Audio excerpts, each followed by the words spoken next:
But let me give you this challenge, this further challenge. Do not be content with securing just the northern hemisphere up to Mavulis Island. So extend na natin yung sphere of operations natin. Because if something happens to Taiwan, inevitably we will be involved. We are already at war. I am not referring to the kinetic warfare that we see between Ukraine and Russia. But we are experiencing already cyber warfare, information warfare, cognitive warfare, political warfare. So, sinisingitan na tayo. And it's inevitable. Madadami ho talaga tayo doon.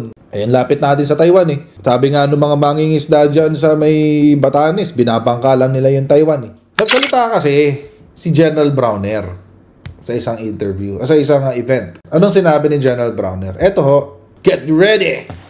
Get ready! Sabi. Maghanda na raw ang Pilipinas. Specifically, yung Northern Luzon Command, NOLCOM, for an eventual attack of China sa Taiwan. Ito yung balita tungkol dyan. Muling pinaligiran ng Army, Navy, Air at Rocket Force ng China ang Taiwan sa isang military drill. Isinagawa ito ng Beijing bilang babala raw sa isinusulong na Taiwan Independence. Ayon sa Ministry of National Defense ng Taiwan, na-detect ngayong Martes ang 19 na warship ng People's Liberation Army Navy. Binabantayan din ng Taiwan ang Shandong aircraft carrier ng China na pumasok sa kanilang response zone mula pa noong March 29. Tinawag ng Taiwan na troublemaker ang patuloy na military threat ng China sa Taiwan Strait at Indo-Pacific region. Pero patuloy raw silang susunod sa prinsipyo ng no escalation of conflict sa harap ng umano'y nararanasan nila na gray zone harassment. Ika-38 anibersaryo ng AFP Northern Luzon Command ngayong araw, muling binigyang diin ni AFP Chief of Staff General Romeo Browner Jr. ang kahalagaan ng paghahanda ng Pilipinas sakaling mangyari ang pananakop sa Taiwan. But let me give you this challenge, this further challenge. Do not be content with securing just the northern hemisphere up to Mavulis Island. So extend na natin yung sphere of operations natin. Because if something happens to Taiwan, inevitably we will be involved. There are 250,000 OFWs working in Taiwan, and we will have to rescue them. And it will be the task of Northern Luzon Command to be at the front line of that operation. We are already at war. I am not referring to the kinetic warfare that we see between Ukraine and Russia or between Israel and Hamas. But we are experiencing already cyber warfare, information warfare, cognitive warfare, political warfare. So, sinisingitan na tayo. Communist China is already conducting united front works in our country. Hindi po kathang-isip yun na pinapasukan na nila, they're already infiltrating our institutions. Ito pong sinabi ni General Browner, mga kotsero, comes after the heels of this event. Merong 19 Chinese naval ships, warships to sa paligid ng Taiwan. China launches military drills around Taiwan on Tuesday. So yun po yung ganap na yan. Kaya po sinabi ni General Browner na maghanda. Kasi in the event na pasukin ng China ang Taiwan, we have to be ready na mag-evacuate ng mga OFWs na nasa Taiwan. And it's inevitable. Madadami ho talaga tayo doon. Ayan, lapit natin sa Taiwan eh. Sabi nga ng mga mangingisda dyan sa may Batanes, binabangkalan nila yung Taiwan eh. Madadamay ho talaga tayo dyan, whether we like it or not. Kaya nga nakakatawa yung sinasabi ng mga DDS propagandist. Nanggugulo daw tayo pag bumibili tayo ng armas, pinapalakas daw natin yung ating army, etc. etc. Nag-uumpisa daw tayo ng gulo. Paano daw kapag na-intimidate daw si China at bigla tayong pinasok, etc. etc. Alam niyo mga kotsero, kahit hindi ho intentional na pasukin tayo ng China, madadamay pa rin tayo doon sa gulo just by virtue of our distance sa Taiwan. Malapit tayo eh.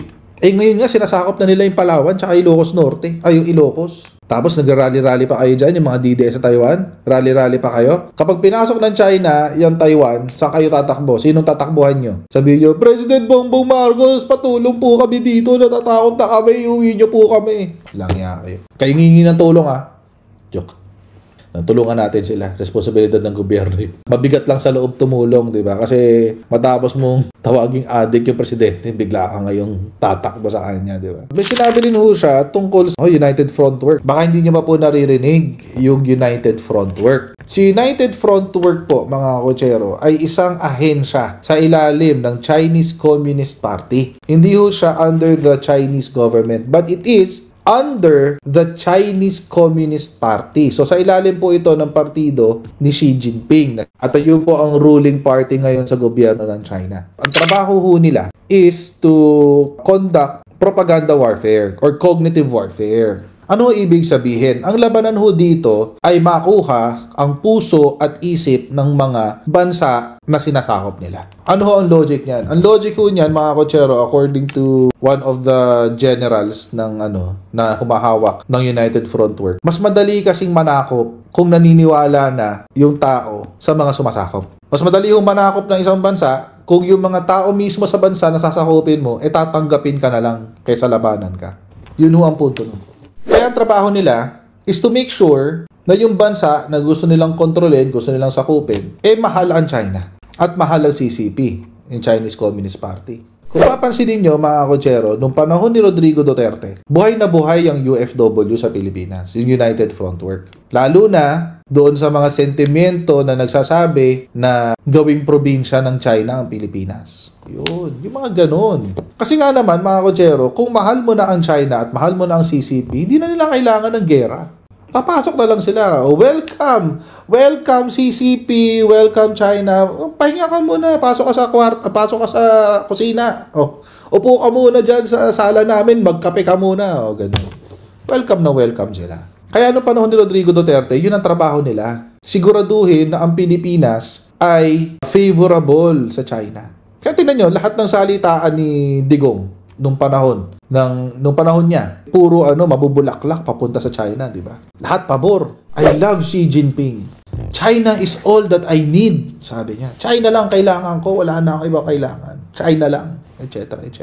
Malinis ang pogo. Nagbibigay yan ng trabaho. Yun po yung trabaho ng United Front Work. Imagine, mga kotsero, sa sobrang lala ng trabaho ng United Front Work, hindi in-implement ni Rodrigo Duterte yung Permanent Court of Arbitration decision. At patuloy pa niyang sinisiraan yung decision ng PCA. Papel lang yan, tubig lang ang West Philippine Sea, etc., etc. At tayo ay nabola ng mga panahon na yun. Iba na ho ngayon, panahon ni PBBM. Hindi na tayo naniniwala. Tulad ngayon, nahuhuli na yung mga spies sa Pilipinas. Ilan na yung nabalitaan nyo na hinuhuling spies dito sa Pilipinas? Nakarami na sila. Tignan nyo, mga kotsero, nung nahuli yung mga espiya doon sa may Palawan, na nagmo-monitor ng alis at balik ng mga barko ng Pilipinas. Tahimik na tayo nakakapunta ng Second Thomas Shoal, di ba? Doon sa BRP Sierra Madre. Tahimik na, di ba? Bakit? Hindi na kasi nila nalalaman. Wala na nag-feed ng info. Wala na SPA. In relation sa sinabi ni General Browner na ang gera po dito sa ating bansa ay hindi po physical or kinetic. Tawag nila kinetic eh. Hindi po kinetic. It's a battle for the minds and hearts of the Filipinos. Wala pa yung gera mismo. Although sinabi ni General Browner maganda na tayo. At medyo lamang sila. Bakit? Meron silang mga vloggers. Allegedly, some of them ay binabayaran. Meron silang troll farms. So pag sa social media, lamang sila. Kailangan ng matinding suporta ngayon ng pro-admin. Dahil mukhang hindi pa rin nawawala ang makapili spirit ng iba sa mga kababayan natin.